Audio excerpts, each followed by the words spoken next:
اور یہ 70s کا جو دور تھا جس میں پاکستان کی کرکٹ ٹیم ایک بہت اچھی کرکٹ ٹیم تصور کی جاتی تھی، اس زمانے میں پاکستان کی کرکٹ ٹیم کے چیدہ کردار ایسے تھے جو کہ اس قسم کی کرپشن اور میچ فکسنگ میں ملوث ہوا کرتے تھے۔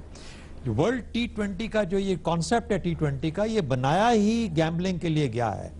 اس کا جو بنیاد بنائی گئی برطانیہ میں، تو برطانیہ میں گیمبلنگ جو ہے، سٹہ بازی یا اس کے اوپر جوا لگ کرنا، یہ بالکل ایک لیگل چیز ہے، لیکن یہ نہیں ہوتا کہ جو پلیئرز ہیں وہ اس کا حصہ بن جائیں، اس پہ وہاں سختی بہت زیادہ ہے۔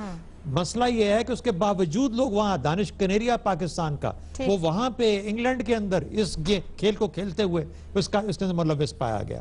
تو کہنے کا مطلب یہ ہوا کہ جب پیسے کے لیے ہی کوئی چیز بنائی جاتی ہے تو پھر اس کے اندر پیسہ، جب گندے پیسے کے اندر آپ کی ہوس آپ کو اس طرف لے کے جاتی ہے تو پھر ظاہر ہے کہ آپ اس میں کہیں نہ کہیں ہاتھ ماریں گے۔ پاکستان میں کون سی چیز فکس نہیں ہے، پاکستان میں کون سی چیز فکس نہیں ہے، اوپر سے لے کے نیچے تک ہر چیز فکسڈ ہے۔ تو پھر یہ سپورٹ فکسنگ والوں کو ہم پریشان کیوں ہوتے ہیں؟ مظہر عباس صاحب پلیز جلدی سے آئیے گا۔ جوا بن گیا ہے، اس کو کھیل بنا دے۔ دیکھیں عائشہ، پہلے مسئلہ پرائیڈ کا ہوتا تھا، اب مسئلہ پرائس کا ہے۔